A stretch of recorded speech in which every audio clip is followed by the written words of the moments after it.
In today's video, I'm going to teach you, insert video title here.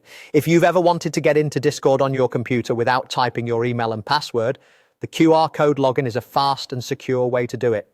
I'll walk you through the process from start to finish and share a few quick tips so everything goes smoothly.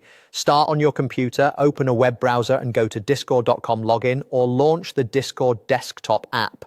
On the login screen, look toward the bottom left for the option that says login with QR code and click it. You'll see a unique QR code appear on the screen. This code is tied to your session and will refresh periodically, so don't worry if it changes while you're getting your phone ready.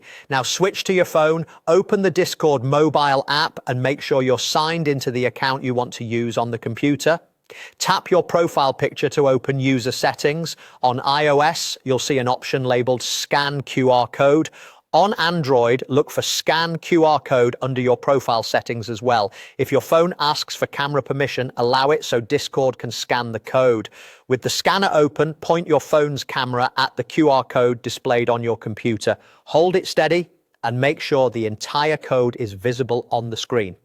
Good lighting helps, and bringing the phone a little closer or farther away can help it focus. The app recognizes the code almost instantly, so you shouldn't need to press anything. Right after it scans, a confirmation prompt will appear on your phone asking if you want to log in on this device. This step is important because it protects your account against accidental scans.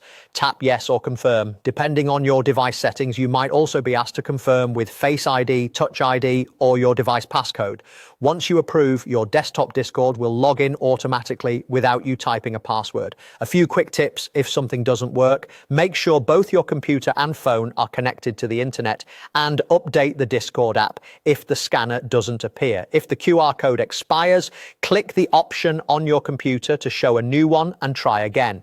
And for security, only scan QR codes that you see inside the official Discord app or on the official Discord website. That's it. You're in quickly and securely using your phone to approve the login on your computer.